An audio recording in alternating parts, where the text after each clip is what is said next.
Yardımlamak yarmarkasında evsiz hayvanların tutturması için vardılar el işleri, suvenirler, oyuncaklar hem tematika malları. Her bir isteyen vardınca alsın satın beğenmiş malı da bununla yardımcı olsun hayvanlara. Aksiyanın baş niyeti değil sadece toplama finans yardımını ama çekme cümlenin bakışını evsiz hayvanların problemalarına, cevapla hem onların korumasına nişanladı Piligrimi Uşak gençlik akıntısının başı Юлия Варлак. Уже не первый раз мы видим, насколько люди не очень хорошо относятся к животным, безответственно. То есть очень больно и обидно. Я сама человечек, у которого дома есть животные, я не скажу, что я могу всем помочь, но как минимум, видя, как другие к этому относятся, не очень приятно. Bir şans sonra dil yıl keret geçireriz de göreriz ne kadar insan lazım isla hayvanları baksın. Pek acıdır açan böyle olmur. Ben teklif ettim uşaklara tabir kere yapma aksiyi da onlar kayıl oldular. Biz çekettik, haberledik priyudu. Çekettik Mart ayından bugünkü güneden. Hepsimiz beraber hazırlandık. Her biri kendi zahmetini koydu. Analar babalar uşaklarla getirerler kendi oyuncakları. Hepsini yaparlar. Da biz seviniriz hani insan kalmadı bir tarafta. Просто даже сами бабушки и дедушки из гипса делали какие-то работы. То есть нам приятно, что люди все равно не остались в стороне. Bugünkü gün priyutlar hem volontörler karşı gelirler zorluklarla yetişmer yem, ilaç hem sterilizasyon tertipleri hayvanların ilaçlaması için. Bunun için yaşayanların tutturması pek önemli. Nişanladı volontör Ala Hudoba. O şükür etti hepsini kim tutturdu inisiyatifi hem kalmadı bir tarafta. Спасибо инициаторам и организаторам данного мероприятия.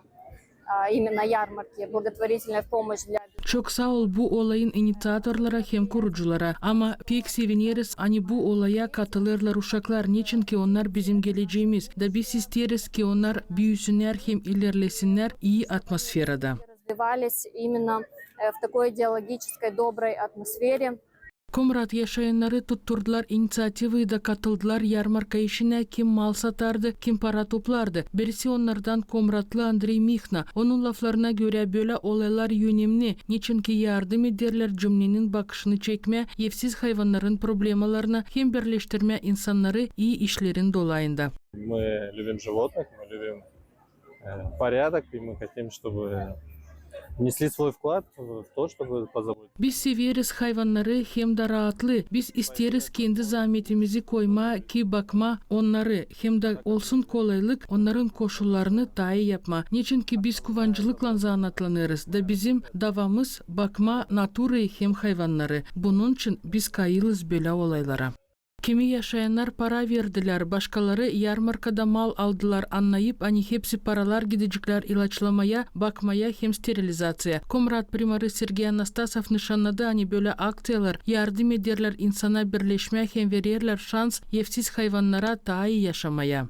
Bu küçük bir panel düğün açıldı burada.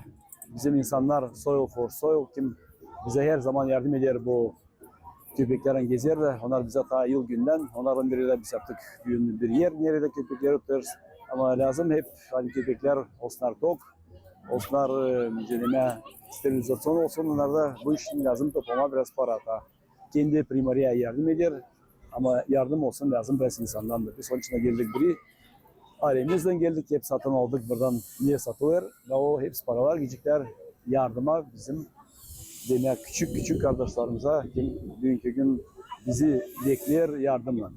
Kurucular nişanlarlar hani insanın aktifliği gösterir. Komrat'ta yaşar çok cana yakın insan. Angıları hazır birleşmeye de yardım etme onlara kime korumak hem bakmak lazım.